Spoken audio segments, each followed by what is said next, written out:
The rain came down in sheets, soaking through Bryce's jacket as he clutched the wriggling tabby cat against his chest, its fur damp and matted. His heart pounded, not from the cold or the weight of the animal, but from the jagged ache of betrayal that had driven him out of Ethan's apartment and into the unforgiving Seattle night. 3 hours ago, they'd been tangled in each other's arms, whispering promises. Now, Bryce was alone, save for the cat named Juniper, who meowed plaintively as if sensing the storm in his soul. Bryce hadn't meant to snoop. He'd been looking for his phone charger in Ethan's cluttered desk drawer when he found the letter, handwritten, creased, and tucked beneath a stack of old receipts. It was from someone named Caleb, the words dripping with intimacy. I still think about that night in Portland. You said it was a mistake, but I know you felt it too. Bryce's stomach had twisted as he read on, each line a knife carving into the trust he'd built with Ethan over the past year. The letter wasn't dated, but its presence felt like a fresh wound, a secret Ethan had chosen to keep buried. He hadn't confronted Ethan right away. Instead, he'd sat on the edge of the couch, Juniper curled in his lap, replaying every moment of their relationship. The late-night talks on the fire escape, the way Ethan's laughter lit up a room, the quiet mornings when they'd shared coffee and dreams of a future together. Had it all been a lie? When Ethan came home, his warm brown eyes crinkling with that familiar smile, Bryce's resolve crumbled. He held up the letter, his voice trembling. Who's Caleb, Ethan? And why do you still have this? Ethan's face had paled, his mouth opening and closing as if searching for an explanation that wouldn't break them. It's not what you think, he'd started, but Bryce was already on his feet, grabbing his jacket and Juniper, Ethan's cat, but the one creature Bryce couldn't bear to leave behind. I trusted you, Bryce had whispered, his voice breaking as he pushed past Ethan and out the door. The rain had started then, as if the sky itself was mourning what they'd lost. Now, trudging through the slick streets of Capitol Hill, Bryce felt the weight of his decision. He'd left everything, his toothbrush, his favorite sweater, the life he'd imagined with Ethan, in that apartment. Juniper squirmed, and he tightened his grip, whispering, "It's okay, girl. We'll figure this out." But where was he even going? His tiny studio apartment was across town, and the idea of facing its empty walls felt unbearable. He stopped under a street lamp, its light cutting through the rain, and let out a shaky breath. The city pulsed around him, indifferent to his heartbreak. Ethan had been his anchor, the one person who'd made Seattle feel like home. They'd met at a queer poetry slam downtown, Bryce nervously reading a piece about growing up gay in a small Idaho town, Ethan in the front row, clapping louder than anyone. Afterward, Ethan had approached him, his charm disarming, his compliments earnest. "You're brave," he'd said, and Bryce had felt seen for the first time in years. Their first date was at a dive bar, sharing fries and stories until 2 a.m. By their third date, Bryce was in love, and Ethan seemed to be too. Or so he'd thought. The letter changed everything. Caleb. The name burned in Bryce's mind, conjuring images of someone else in Ethan's arms, someone else sharing the moments Bryce had thought were theirs alone. He wiped rain from his face, unsure if it was water or tears. Juniper meowed again, and Bryce adjusted his hold, his fingers brushing the collar with Ethan's address etched on it. The cat was a reminder of what he'd walked away from, but also why he'd left. Trust, once broken, was hard to rebuild. He turned down a quieter street, the neon signs of bars and cafes casting colorful reflections on the wet pavement. His phone buzzed in his pocket, but he ignored it. It was probably Ethan, and Bryce wasn't ready to hear his voice, not yet. He needed space, needed to untangle the mess of emotions knotting his chest. But as he walked, a small part of him wondered if he'd been too quick to run, if there was an explanation that could salvage what they had. The thought made his heart ache even more. A car horn blared, snapping him out of his thoughts. He stepped onto the curb, his sneakers squelching, and glanced at Juniper, who was now shivering. "I'm sorry, buddy," he murmured, tucking her closer. He needed to find shelter, somewhere to think. A 24-hour diner glowed at the end of the block, its warm light a beacon in the storm. Bryce headed toward it, his steps heavy but purposeful. Maybe a cup of coffee and a moment to breathe would help him decide what came next. Inside the diner, the air smelled of grease and pancakes, a comforting contrast to the cold outside. Bryce slid into a booth, setting Juniper on the seat beside him. The waitress, a middle-aged woman with kind eyes, didn't bat an eyelash at the cat. "Rough night?" she asked, pouring him coffee without waiting for an order. Bryce nodded, managing a weak smile. "You could say that." As he sipped the coffee, his phone buzzed again. This time, he glanced at the screen. "Ethan, please, Bryce. Let me explain. I'm begging you." His thumb hovered over the message, torn between anger and the pull of the love he still felt. He set the phone face down, his eyes stinging. The rain tapped against the diner's windows, a steady rhythm that matched the chaos in his heart. What did Ethan want to explain? And could Bryce trust him again, even if he did? The diner's fluorescent lights buzzed softly, casting a harsh glow over Bryce's trembling hands as he stared at Ethan's text. Juniper, nestled beside him, purred faintly, her warmth a small comfort against the storm raging inside him. He wanted to believe there was an explanation that could erase the pain of that letter, but doubt gnawed at him, as relentless as the rain outside. Bryce had always been the cautious one, the one who guarded his heart after too many disappointments. Growing up in a small Idaho town, he'd learned early that love could be a battlefield. His high school crush, a football player named Jake, had kissed him behind the bleachers only to deny it when rumors spread. The betrayal had left Bryce wary, building walls that Ethan had patiently dismantled over the past year. Ethan, with his easy laugh and quiet strength, had seemed like the exception until tonight. He sipped his coffee, the bitterness mirroring his mood. The waitress, whose name tag read Doris, slid a plate of fries in front of him. "On the house," she said, her voice gentle. "You look like you need it." Bryce mumbled a thank you, his thoughts drifting back to the letter. Caleb. The name was a splinter in his mind, sharp and unyielding. Who was he? A fling? A lover? Someone Ethan still cared about? The questions churned, each one tightening the knot in his chest. His phone buzzed again, another message from Ethan. "I'm at the diner. I saw you go in. Please, just talk to me." Bryce's breath caught. He glanced at the window, half expecting to see Ethan's silhouette in the rain, but the glass reflected only the diner's interior. His heart raced, part anger, part longing. He wasn't ready to face Ethan, not when the wound was still so raw. But the idea of Ethan standing outside, soaked and desperate, tugged at something deep inside him. He remembered their first big fight, 3 months into dating. Ethan had forgotten Bryce's birthday, caught up in a work deadline, and Bryce had shut down, refusing to answer calls for 2 days. Ethan had shown up at his studio with a handmade card and a lopsided cake, his apology so earnest that Bryce couldn't stay mad. That was the Ethan he'd fallen for, the one who showed up, who fought for them. Was that Ethan still out there, or had Caleb changed everything? Bryce's fingers tightened around his coffee mug. He could leave through the back, avoid this confrontation altogether. But running wouldn't answer the questions burning in his mind. He glanced at Juniper, who blinked up at him with wide, trusting eyes. "What do I do, girl?" he whispered. The cat yawned, offering no answers. The diner door chimed, and Bryce's heart lurched. Ethan stood there, rain dripping from his dark hair, his charcoal sweater clinging to his frame. His eyes, usually so warm, were red-rimmed and pleading. "Bryce," he said, his voice barely audible over the hum of the diner. "Please." Every head in the diner turned, but Bryce barely noticed. His pulse thundered as Ethan approached, stopping a few feet from the booth. "I didn't want you to find out like that," Ethan said, his voice cracking. "Caleb was before you. Way before. I swear." "Then why keep the letter?" Bryce's voice was sharper than he intended, but he couldn't hold it back. Why hide it if it meant nothing? Juniper shifted, sensing the tension, and Bryce rested a hand on her back, grounding himself. Ethan ran a hand through his wet hair, his expression anguished. "I didn't keep it on purpose. It was in a box of old stuff I never sorted through. I forgot it was even there." He took a step closer, his eyes locked on Bryce's. "You have to believe me. You're the one I love."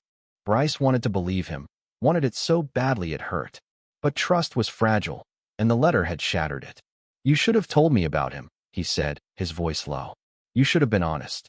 "I know," Ethan said, his voice breaking. "I messed up, but I'm here now, and I'm begging you to give me a chance to make this right." He reached out, then hesitated, his hand hovering in the air between them. Bryce's throat tightened. He looked at Ethan, standing there soaked and vulnerable, and saw the man he'd planned a future with, the man who'd taught him to trust again. But he also saw the letter, the secrets, the possibility of more pain. "I need time," he said finally, his voice barely above a whisper. "I can't do this right now." Ethan's face fell, but he nodded.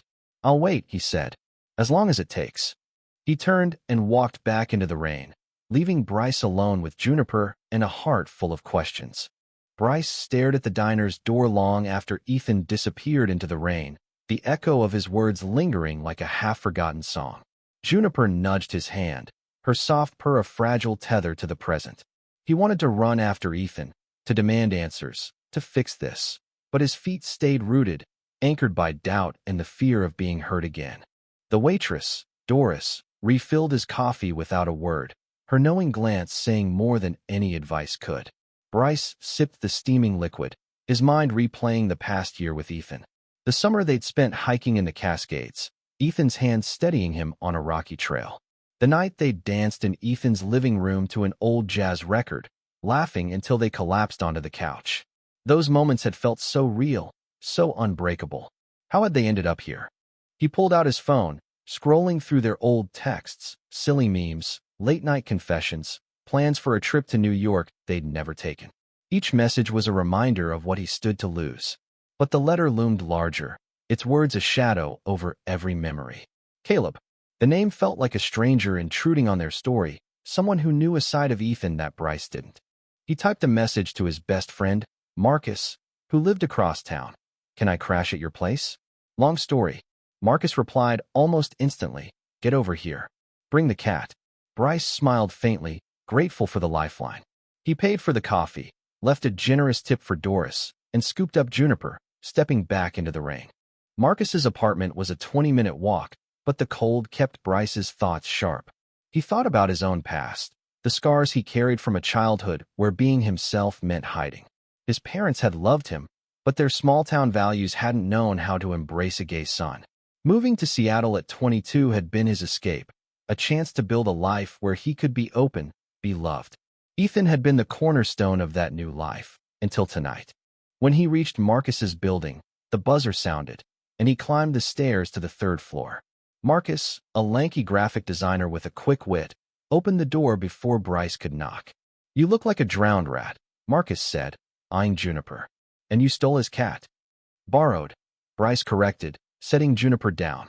The cat immediately darted to a sunny yellow throw blanket, curling up like she owned the place. Bryce collapsed onto the couch, exhaustion hitting him like a wave. Marcus handed him a towel and a beer. "Spill," he said, settling into an armchair. Bryce recounted the night, the letter, the fight, Ethan's plea in the diner. Marcus listened, his usual sarcasm replaced by quiet focus. When Bryce finished, Marcus leaned back, whistling low. "That's heavy, man. But you know Ethan's crazy about you. Maybe this Caleb thing really is old news." "Maybe," Bryce said, but the word felt hollow. I need to know he's all in. No secrets." He took a swig of the beer, the cold liquid grounding him. Marcus nodded, his expression softening. "Look, you don't have to decide tonight," Marcus said. "Stay here, clear your head. If Ethan's worth it, he'll prove it." Bryce nodded, grateful for the simplicity of the advice. He spent the night on Marcus's couch, Juniper curled at his feet, the rain a steady drumbeat outside. The next morning, Bryce woke to a text from Ethan. "I'm not giving up. Can we meet? Just to talk." Bryce stared at the message, his heart torn between hope and fear. He didn't reply, not yet. Instead, he showered, fed Juniper, and headed to a nearby park, needing air to think. The Seattle sky was gray but dry, the city waking up around him. As he walked, he thought about what he wanted, not just from Ethan, but from himself. He'd spent so long searching for a love that felt safe, but maybe safety wasn't the point. Maybe love was about risk, about choosing someone even when it hurt. The question was whether Ethan was worth that risk. By the time he reached the park, his phone buzzed again. Another text from Ethan. "I'm at Volunteer Park. I know you love it here. I'll wait." Bryce's breath hitched. Volunteer Park was their place, where they'd had their first kiss under a canopy of cherry blossoms. Ethan being there felt like a deliberate pull at his heartstrings. Bryce stood still, the weight of the decision pressing down on him. Should he go? Bryce stood at the edge of Volunteer Park, the scent of damp grass and blooming flowers pulling him back to that spring day when Ethan's lips had first met his. His heart thudded as he scanned the park, spotting Ethan on a bench near the old water tower, his head bowed, hands clasped tightly. Juniper, still at Marcus's, wasn't here to anchor him, and Bryce felt exposed, raw, as he decided whether to take the steps that could change everything. He hadn't responded to Ethan's text, but his feet carried him forward, drawn by a force stronger than his anger. Ethan looked up as Bryce approached, his brown eyes wide with a mix of hope and fear. "You came," Ethan said, standing, his voice barely above a whisper. Bryce stopped a few feet away, arms crossed, his guard still up. "I'm here," Bryce said, his tone clipped. "Talk." The park was quiet, save for the distant hum of traffic and the rustle of leaves in the breeze. Ethan took a deep breath, his hands fidgeting as if searching for something to hold on to. "Caleb was a mistake," Ethan began, his voice steady but laced with regret. "We dated for a few months, 2 years ago, before I moved to Seattle. It ended badly. He wanted more than I could give, and I broke it off. That letter, it was from right after. I didn't even know I still had it until you found it." Bryce's jaw tightened. "You should have told me about him. You let me believe I was the only one who mattered." "You are," Ethan said, stepping closer. "Bryce, you're everything. I kept that box of old stuff because I'm a pack rat, not because I'm holding on to Caleb. I swear, I haven't spoken to him since we broke up." His eyes searched Bryce's, pleading for belief. Bryce wanted to trust him, but the hurt ran deep. "Then why didn't you tell me? Why let me find out like this?" His voice cracked, betraying the emotions he'd tried to bury. Ethan's shoulders slumped. "I didn't think it mattered. It was over, and you're my present, my future. I was scared telling you would make you doubt me." He paused, his voice softening. "I know I messed up. I should have been upfront. I'm so sorry, Bryce." The sincerity in Ethan's voice chipped away at Bryce's defenses, but he wasn't ready to let go of the pain. "I need more than apologies," he said. "I need to know you won't hide things from me again. I can't keep wondering if there's another letter, another secret." Ethan nodded, his eyes glistening. "I'll do whatever it takes. No more secrets. I'll answer any question, show you anything. Just don't walk away." He reached out, then stopped, respecting the distance Bryce had set. Bryce looked away, his gaze settling on the cherry trees they'd stood under months ago. He remembered Ethan's hand in his, the warmth of that moment, and how safe he'd felt. Could they get back there? He didn't know, but the thought of losing Ethan forever felt like a deeper cut than the betrayal. "Let's walk," Bryce said finally, needing movement to process. Ethan fell into step beside him, keeping a careful distance. They wandered through the park, the silence between them heavy but not hostile. Bryce's mind raced. Part of him wanted to forgive, to fall back into Ethan's arms, but another part screamed for caution. As they passed the conservatory, Ethan spoke again. "I know I broke your trust, but I want to rebuild it. Tell me how." His voice was raw, vulnerable, and it stirred something in Bryce. He stopped, turning to face Ethan. "Start by being honest," Bryce said. "Not just about Caleb, but about everything. If we're going to do this, I need all of you, no half-truths." Ethan nodded, his expression resolute. "I promise," he said, "and I'll prove it, every day if I have to." They stood there, the park stretching out around them, a world of possibilities and risks. Bryce felt the weight of his choice, knowing it could lead to healing or more heartbreak. For now, he'd give Ethan a chance. Not forgiveness, not yet, but a door left slightly open. They walked back to Marcus's together, the conversation tentative but real. Ethan didn't push, didn't ask for more than Bryce was ready to give. When they reached the apartment, Bryce hesitated, then handed Ethan Juniper's leash. "She misses you," he said, a small olive branch. Ethan's smile was cautious but genuine, and for the first time since the rain-soaked night, Bryce felt a flicker of hope. Bryce watched Ethan cradle Juniper, the cat purring as if nothing had changed, and felt a pang of envy for her uncomplicated trust. The walk from the park had been a start, but the road to rebuilding what they'd had was steep, littered with doubts and the ghost of Caleb's letter. Back at Marcus's apartment, Bryce agreed to let Ethan stay for coffee, a small step toward answers. Marcus, ever the protective friend, raised an eyebrow but didn't protest when Ethan followed Bryce inside. "I'll be in my room," Marcus said, giving them space but shooting Bryce a look that said, "Don't let him off easy." Bryce nodded, grateful for the backup, and led Ethan to the cramped kitchen. Ethan sat at the table, Juniper in his lap, his hands restless. "Ask me anything," he said, his voice steady but laced with urgency. "I mean it, Bryce. No more hiding." Bryce leaned against the counter, arms crossed, searching Ethan's face for the truth. "Tell me about Caleb," he said. "Everything. Don't leave anything out." The words felt like a gauntlet thrown down, a test Ethan couldn't afford to fail. Ethan took a deep breath, his gaze unwavering. "Caleb was my first serious relationship. We met in Portland, during my last year of college. He was intense, passionate, but controlling. I thought I loved him, but it was more about needing to feel wanted. When I got the job in Seattle, I ended it. He didn't take it well, kept calling, writing, showing up at my old place. That letter was one of many. I kept them because I felt guilty, like I'd broken him. But I haven't seen or talked to him since I moved here. I swear." Bryce listened, his heart a tug-of-war between empathy and skepticism. "Why didn't you throw them out?" he asked. "If he was out of your life, why keep reminders?" Ethan's face crumpled slightly. "I don't know. I'm not good at letting go of the past.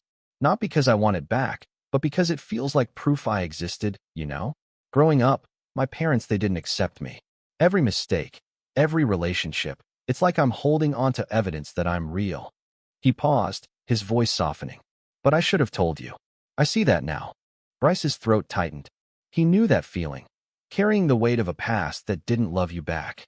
His own childhood, filled with silences and sideways glances, had left similar scars. But understanding didn't erase the hurt. "I needed you to be different," he said quietly. "I needed you to be the one who didn't make me feel like I'm not enough." "You are enough," Ethan said, his voice breaking. "More than enough.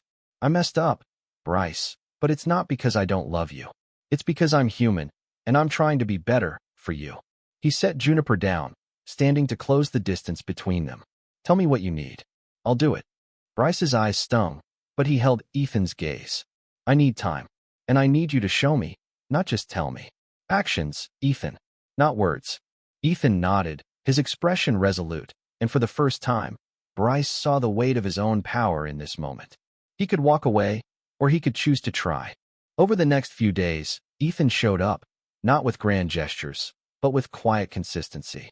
He texted Bryce every morning, simple messages like "thinking of you" or "Juniper's hogging the bed again."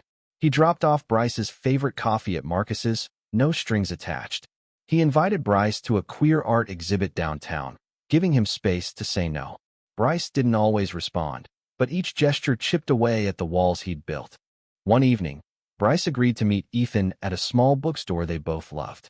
Ethan was waiting by the poetry section, a nervous smile on his face, holding a book Bryce had once mentioned. "I thought you might like this," Ethan said, offering it. Bryce took it, their fingers brushing, and felt a spark he hadn't expected. They spent an hour browsing, talking about everything and nothing, and for a moment, it felt like before. But the letter still lingered. Bryce knew forgiveness wasn't a switch he could flip. It was a process, one they'd have to navigate together. As they left the bookstore, Ethan turned to him. "I'm not perfect, Bryce, but I'm all in. I hope you'll see that." Bryce didn't reply, but he let Ethan walk him home, their shoulders brushing, a silent promise of something worth fighting for. Bryce stood outside Ethan's apartment a week later, Juniper's carrier in one hand, his heart pounding with a mix of fear and hope. The rain had stopped days ago, but the air still felt heavy, charged with the weight of what he was about to do. He'd spent the week wrestling with his feelings, balancing the pain of betrayal against the love that still burned for Ethan. Ethan had kept his promise, showing up every day with small, thoughtful acts, leaving voicemails about his day, sharing a playlist of songs that reminded him of Bryce, even sending a photo of Juniper sprawled across his couch with the caption, "She misses you." Each gesture was a brick in the bridge Ethan was trying to rebuild, but Bryce knew the final step was his to take. He knocked, and Ethan opened the door, his face lighting up with cautious hope. "Bryce," he said, stepping aside. "Come in." The apartment smelled familiar, coffee, cedar, Ethan, and Bryce felt a pang of nostalgia for the life they'd shared here. Juniper meowed, and Ethan knelt to let her out, his smile soft as she rubbed against his legs. They sat on the couch, the space between them both physical and emotional. Bryce took a deep breath, his hands clasped tightly. "I've been thinking a lot," he started, his voice steady despite the nerves. "About us, about what happened.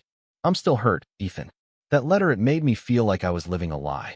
But I also know I love you, and that's not something I can just walk away from." Ethan's eyes glistened, but he stayed silent, letting Bryce speak. "I want to try again," Bryce continued, "but it's not going to be easy. I need you to be open with me, always. No more secrets, no more hidden letters. Can you do that?" "Yes," Ethan said, his voice fervent. "I swear, Bryce. No more hiding. I'll tell you everything. My fears, my mistakes, all of it. I just want you back." He reached for Bryce's hand, and this time, Bryce let him take it, their fingers intertwining. They talked for hours, laying bare their fears and hopes. Ethan shared more about his past, his struggle to come out, the weight of his parents' rejection, the mistakes he'd made with Caleb. Bryce opened up about his own insecurities, the fear that he'd never be enough for someone like Ethan. It wasn't a perfect conversation, but it was honest, and that was a start. As the night deepened, they moved to the fire escape, their old spot, the city sprawling below them. Ethan wrapped an arm around Bryce, and for the first time in weeks, Bryce leaned into him, letting the warmth of Ethan's presence soothe the ache in his chest. "We're going to mess up sometimes," Ethan said softly. "But I promise I'll fight for this, for us."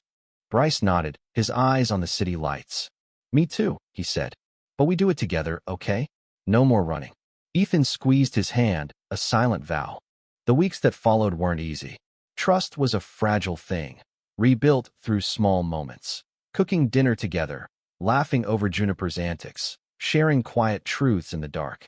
There were days when Bryce doubted, when the shadow of Caleb crept back, but Ethan was there, steady and open, proving his commitment with every action.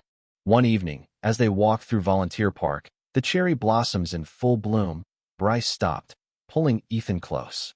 "I love you," he said, the words carrying the weight of everything they'd been through. Ethan's smile was radiant, his eyes shining with tears. "I love you too," he said, and they kissed, the park around them a testament to second chances. Bryce knew the road ahead would have its challenges, but in that moment, with Ethan's hand in his and Juniper waiting at home, he felt something stronger than fear.